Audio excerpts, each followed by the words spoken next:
Hey everybody, Pastor Josh here at Holy Trinity Lutheran Church, and we are continuing our interview series.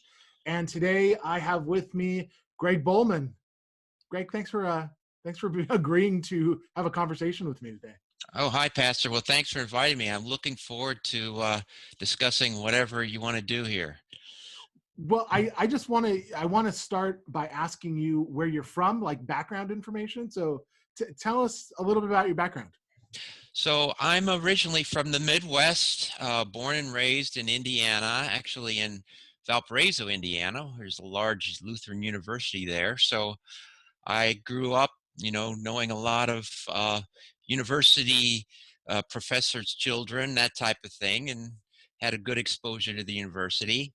But that being as it was, I didn't want to attend a university where I grew up. So I went to undergraduate at Purdue University, studied chemical engineering there. And then I practiced as a chemical engineer initially in Wisconsin and then moved on to other places. So it's been a while now since I've lived in the Midwest, but my family still lives there. My father and my three sisters still live in the Midwest. Right on. Are you a cradle Lutheran? Is your family Lutheran? Is that kind of how you got in touch with the church, or? Oh yeah, oh yeah. It goes way back. Um, my grandparents and great grandparents immigrated from Germany, and it wouldn't surprise us at all if some of you know my ancestors knew Martin Luther. Uh, awesome. That's cool. Did when did you move out to California? So I moved out to California in 1988. I finished uh, graduate school in North Carolina. I did an MBA in North Carolina, and then moved out in California in 1988 to work for SRI in Menlo Park. They had a consulting business at the time, so I was working in their consulting business. Right on. And when how you're married? You're married to Pamela. Yes, And married to Pamela. how long have you all been married for? So we've been married for 26 years now. We actually met shortly after I moved to California. Met in a tennis class that I was taking. We were both taking, so we kind of met through tennis. Do you still play tennis today? I do occasionally. Pamela is much more avid than I am. But before the virus, I was playing tennis about once a week. I would say that you play tennis then, right? Once a week is pretty good, isn't it? Yeah, it's good. Although there's other outdoor things that I probably have become kind of taken over my exercise regime. I've always been an avid runner, and I still do regular running. That's great to be able to do now while we're, stuck at home. But also swimming and biking are really strong interests to me, which I unfortunately have not been able to do so much now that we're locked in. Um, so all those things I kind of keep me busy outdoors. Have you ever done like triathlons? Yes. So that was a passion of mine, and at least until recently, I did I did not do my first triathlon till I was uh, 50 years old. So that was about 15 years ago. Well, so I had been such an avid runner, that it was starting to take a bit of a toll on parts of my body, like my knees and my feet. And so I wanted to find other exercises that would complement the running, but not be so hard on the body. So that's when I took up swimming and biking much more. Mhm.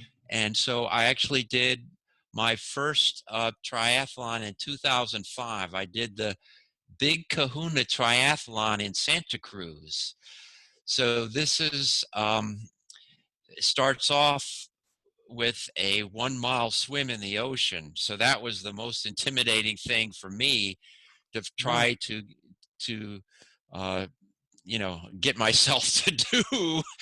And I actually did the training through team in training, for leukemia.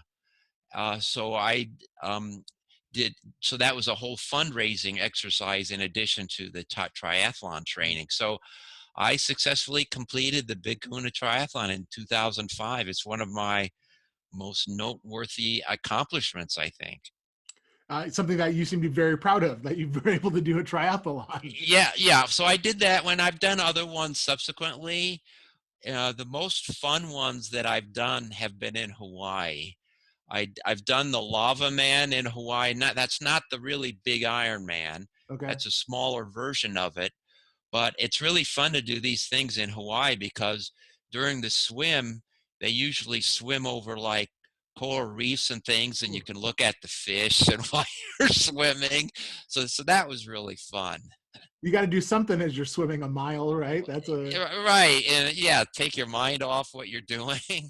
now it's a mile swim, but what about biking and running? What is the kind of distances that they do during these triathlons? So in the half Ironman, which is what the Big Kahuna was, that's a 1 mile swim, and it's a 50-mile bike, and it's uh, a half marathon run, or a 13-mile run. Wow. But I've only done a distance that long that one time. More generally, I do what's called the Olympic distance. So the Olympic distance triathlon is it's the swim is still about a mile, but the bike is only 25 miles and the run is a 10K or 6 miles. So this is something that you don't have to like dedicate your life to training for. You can have a much more reasonable training effort and commitment in order to do one of those successfully. Right. Have you what is it like for you to like how long does it take you to swim a mile? How long does it take you to bike 25 miles? How long does it take Okay. you to run 12 miles? Well, I happen to have a little memento up in my office here, and maybe I'll try to show it to you Sure, because yeah, that'd be great. it actually, I've listed how long it took me to do each one of those things on this. So this is a memento that Pamela made for me, and um, I don't know if you can read down in the corner here. It actually says how long each one of these things. Can you read that? Uh, it looks swim is I can't read. Does that say Oh, 50, 54 minutes. Yeah. 54? Biking is 3 hours, Yeah. 3 hours, 20 minutes. And then Yeah. running is 2 hours. Right. Wow. So that, I mean, that's a big event. Yeah, for sure. So now you know why now you know why I've only done one of those. That's really cool. I mean, and how much break do you get in between each? How much of a break did you take in between each thing? Well, I was probably a little bit lazy. I probably took about a 5-minute break in between each one of those things. But if you're really good, as you get better at these, and you can do that break in maybe only a minute or so. Yeah. It seems that because you're doing it for so long, um, that you have to go to like, I mean, certain places in your head for endurance, right? Like, uh, Well, yes. So there's a mental aspect to it, certainly, and that's important. But there's also the obvious physical aspect in terms of nutrition.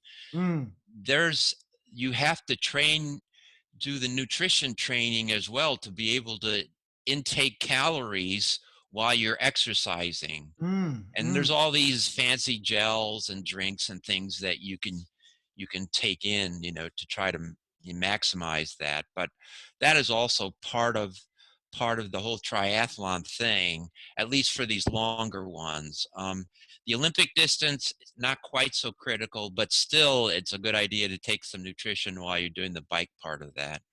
Does that nutrition, is it based on like how you're feeling, or is it just like every hour and a half I need to take in more calories? Every hour you just need to be taking in some calories. Yeah. Interesting. I mean, the human body is not really designed to have serious exercise longer than about an hour without some nutrition, because you just run out of, calories. Yeah, yeah, for sure. I've been rowing recently. Oh, yeah? I got a rowing machine Okay.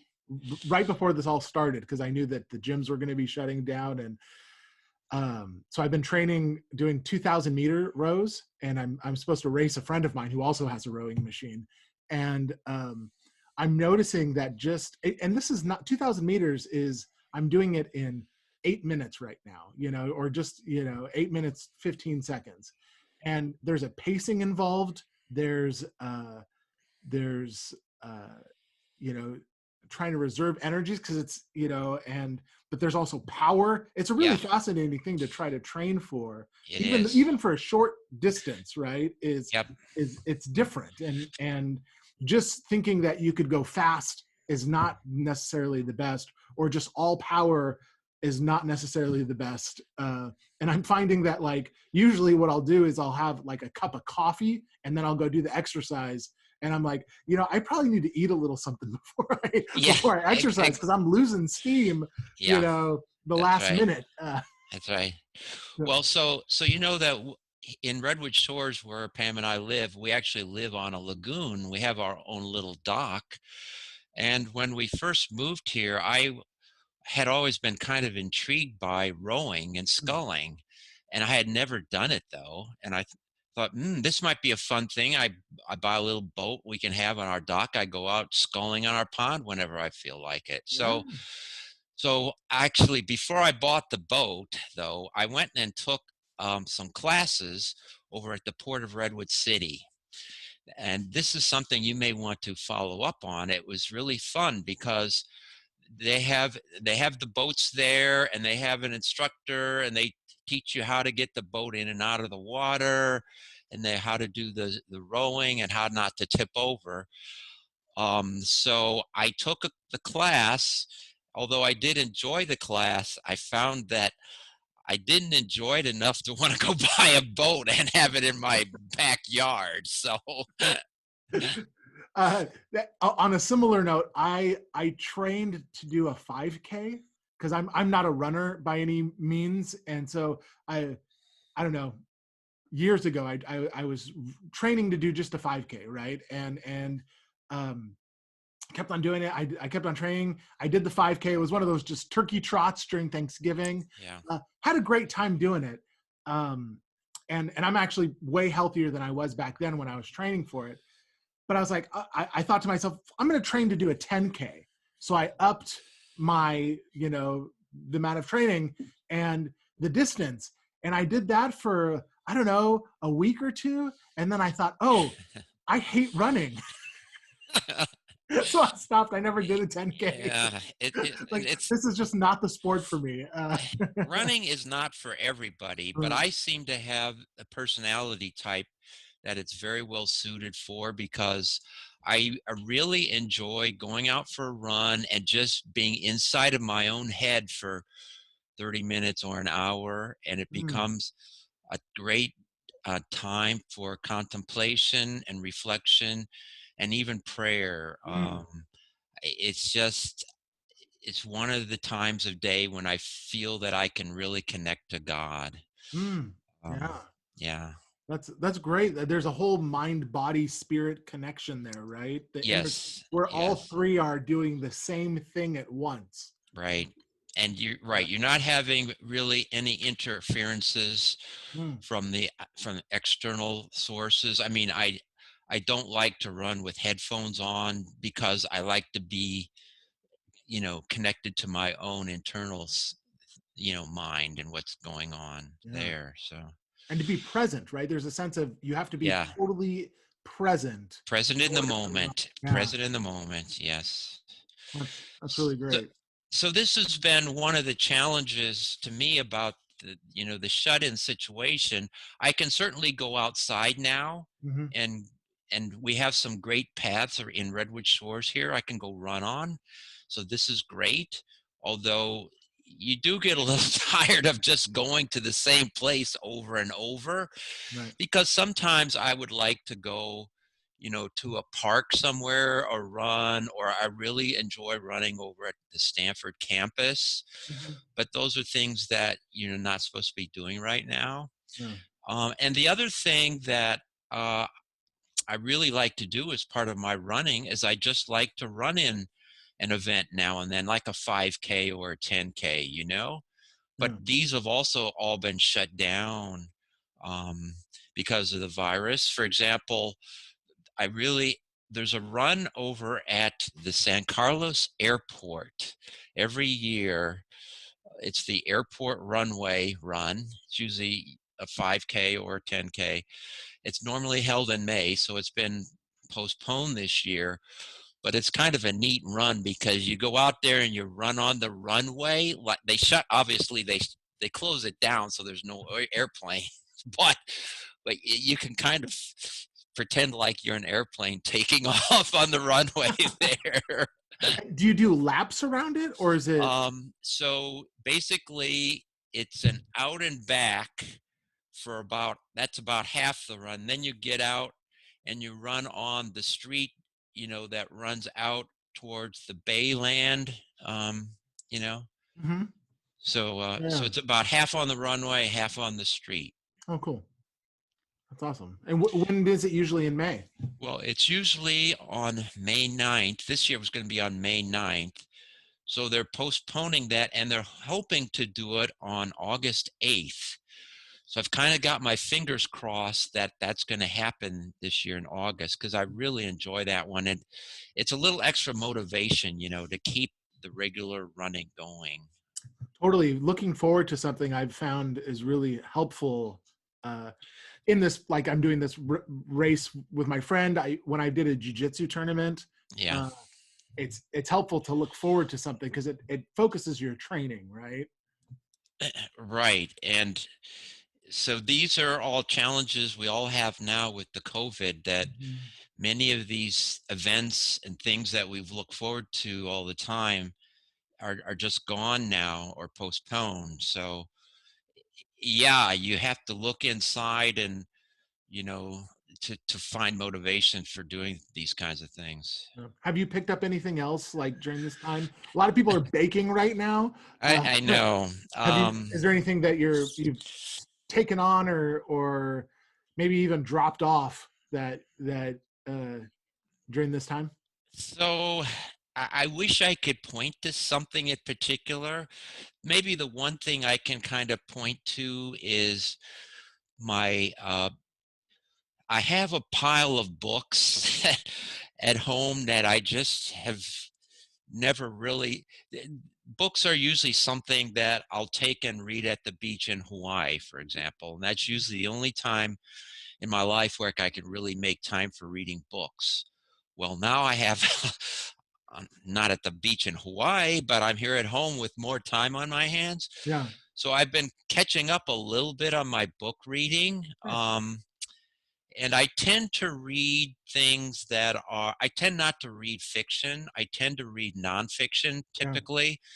So a book that I just finished a couple weeks ago, it's a book called Go Like Hell, which chronicles the story of Ford versus Ferrari. And I was kind of motivated to get this book because I saw the movie. Yeah. I don't know if you've seen it, but Mm. it's really a great storytelling about when um, Henry Ford, I think the third, who was in charge of Ford back in the 60s, he had this idea he wanted to go beat Ferrari at Le Mans. So he committed some huge resources to building a race car that would beat Ferrari at Le Mans, and he was successful. And so it's really an interesting story.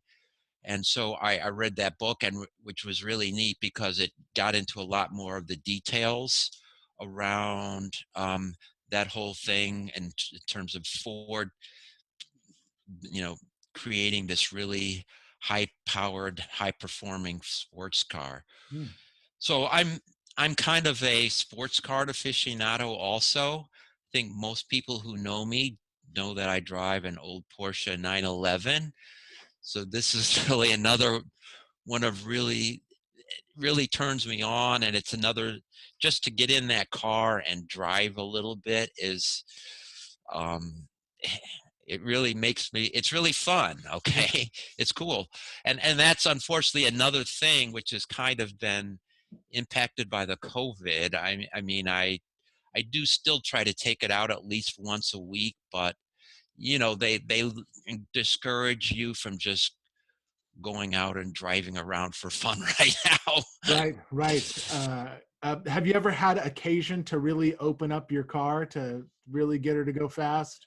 uh well, that's all relative, right? I mean, I've had it up, I have not had it up over 100 miles an hour, Okay. which, many Porsche people like to try to do that kind of thing.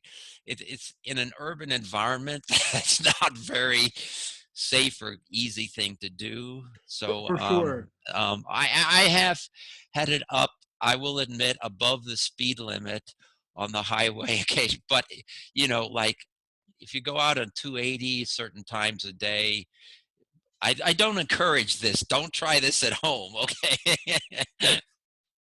Well, I was more thinking, I wasn't thinking on necessarily road, but some people who really love sports cars, they might be part of car clubs where they go out to racetracks and race their, You're or right. You're right. I have not done that. Actually, that's another thing. I probably, at one time I was a member of the Porsche Club of America, and I kind of let that lapse. But you know, I should probably, now that I have a little more time, not maybe once the virus is gone, right. and yeah, that might be something I explore again. No, that's cool. Now you said you were just to go back a little bit. Are you? What do you do now? Like, what's your? So, Uh, right, from a more of a professional standpoint, right, right? right. So, I had a full-time, you know, job working up until 2015, doing business development for industrial biotechnology companies, and since 2015, I've been operating more as an independent consultant for startups in the industrial biotech space. And it's not a full-time kind of thing for me, but it's really fun to be engaged with these startup companies that are trying to develop some new technology that will uniquely meet some kind of commercial need. Mhm. And I'm currently, my most active engagement right now is with a early stage startup company called Helio Biosys. This is just a small number of scientists um, down in the peninsula who are doing things with cyanobacteria, which is very algae-like in that it uses sunlight and CO2 to make things. So you can just grow these in ponds and make things. And so they're exploring this cyanobacteria to make um, various chemicals, like polymers or sunscreen agents that could be useful in cosmetics. Fascinating. So I'm learning a lot about cosmetics with these guys and understanding, what beauty market trends are right now. So there's a strong trend in the cosmetic space for for products that are more sustainable or more renewable or more natural. Oh, Okay. interesting. Yeah, Yeah. that's that's cool. Do you? So what? So you go into a business and you help. What do you help do? Like, uh, So it tends to be related to business development, which is okay, a rather broad term, but right. most specifically, what I'll help them do is understand what the market needs are, help connect them to customers in that market space, Mhm. help them you know, communicate with these customers and be able to tell their story, Hmm. because typically I'm working with scientists who are, more used to being in the lab rather than talking to the market. Okay. Right, right, right. So Got it. That's cool.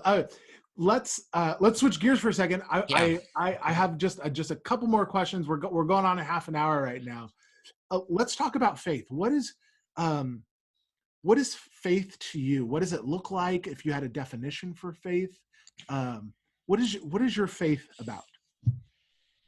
So that's a deep question, if you permit me to say that. So faith to me is, it's several different elements to it. First of all, first element is having a relationship and a connection to God, my Savior. Okay, and so that is manifested through a prayer life. It's manifested through, reading the Scripture. Um, so that's, you know an important part of it. My faith life is also about having connection with a community of fellow believers. Mm, And obviously, Holy Trinity plays a big part of that, being able to share my faith with fellow believers and to give them an opportunity to share their faith with me. This is, I think, a big part of how we all grow in our faith together. And then the third element to me is sharing my faith with others who don't know about Christ, don't know what it is to be a believer. mm. And so this is, of the three pieces, probably as a typical Lutheran, this is the piece I could grow the most in and be better at. I mean, I every now and then, yeah, there's an opportunity that presents itself for me to share my faith to someone who maybe is not a believer or doesn't know much about Christianity. And so it's really neat to be able to have conversations like that. But I have to admit that I probably don't put myself in positions to have those kinds of, sharing moments very often. Yeah, for whatever reason, I don't know. Well, yeah, I think the Spirit also provides us opportunities where it's like, you know, it gets set in front of you, right? And you're like, oh, Right. this is Yeah. the, and maybe that might be a few times, maybe it might be once for somebody, maybe it's, who knows what the, I think we just have to trust that the Holy Spirit is guiding us in those opportunities and to stay open to them, right? Right, right. You're Uh, right. It's really neat when those opportunities present themselves, when someone who is not a believer but has a curiosity or interest, right. and somehow you've crossed paths with that person and they want to talk to you. I mean, that's really a great dialogue to be able to have with someone. Totally. Those are some of my favorites. Yeah. Or even connecting people who are for me, who are Christians, would identify as having some sort of faith level, but are not connected to a community. I really love talking with people Hmm. to say like why community is so important to be a part of, and why Christianity is not a you, me, God, baby kind of thing. Yep. It's really just, it's about, there's a communal element to that. And I think part of us being sheltering in place right now, I think a lot of us are really realizing how important being together in community uh, is right now. Exactly. So I've actually found that there are opportunities for making these connections with other believers now, in a Zoom kind of way, like we're doing now. So I've been able to connect in a much more meaningful way with, for example, the worship experience that my sister in Ohio has. She's part of uh, she's a worship leader. She's a music director for her church, Oh, her cool. Lutheran church in Yeah. Ohio. And so they're doing similar to what we do every week. they have an online service. And so every week I look forward to zooming in on her service because she's one of the worship leaders. And so she's usually there at the piano, leading, uh, leading some kind of hymn or so on. And so I've really, at least in that one way, have enhanced my worshiping experience with my family that I didn't have before. That's really cool. That's a Yeah, really cool way to connect with family and other worship experiences. I know right. I have also been watching other people's services because I would normally never go to their church, right? Sure. Yeah. I'm Well, just and it's the same with all of us who would attend a church on Sunday morning. I mean, that doesn't leave a lot of room for going elsewhere right. unless you miss out on the one you have, in your home church. So. Yeah, yeah. Well, I think that was a great answer to the question. Thanks for sharing that. How would you, well, one thing I didn't ask is how did you get connected with Holy Trinity? Okay. Yeah, that's not too big of a story to tell, really. So Pam and I, when we first met, I lived in Palo Alto and I was attending Los Altos Lutheran Church, over there. And once Pam and I, uh, and we actually got married in that church. Um, but we lived in Foster City at the time. Once we got married, I didn't live in Palo Alto anymore. I lived in Foster. We both lived in Foster City. So uh, it that wasn't very, geographically convenient Right. to go down there for church. So we started looking around to churches that were closer to Foster City, and we tried several. And San Carlos, Holy Trinity was pretty convenient to Foster City. So we tried San Carlos, and right away we felt very comfortable there and at home. It was about the right size for us. Los Altos Lutheran was maybe a little bit larger than we were looking for, mainly because they had two services on every Sunday, and so you really only got to know about half the church Right. that way. Whereas Holy Trinity just had the one service. It was really easy to get to know everybody in the church, so that was one thing that we liked about it. And as a matter of fact, I think that was one of the motivations. Once we joined Holy Trinity, it was one of the motivations for us to move to Redwood Shores, because not that Foster City is so far away, but it was, it cut the distance in half for us to go to church. So Ah, nice. by moving to Redwood Shores, yeah. Well, thanks. That's cool. Uh, um, all right, this is my last question for you. What are your hopes for our congregation? What are your hopes for Holy Trinity? Well, I guess my hopes are rather simple right now in the environment of this virus, is that I hope that we can come back together as a congregation and be, a solid, firm footing congregation with having membership and attendance Yeah. at least where we were at before, and maybe even there could be opportunities to grow from this. Who knows? Uh, this is challenging times for any church, and even before the virus, it was challenging for any church. And so I hope that we can really stay connected to the community and the community needs and the needs of our members, and to be able to meet those needs when we get our feet back on the ground after this is all passed. Because I really believe that, you know there are that we're going to get through this as a community, Right. and that the church can be part of that growth and recovery process. Okay. Yeah, for sure. For sure.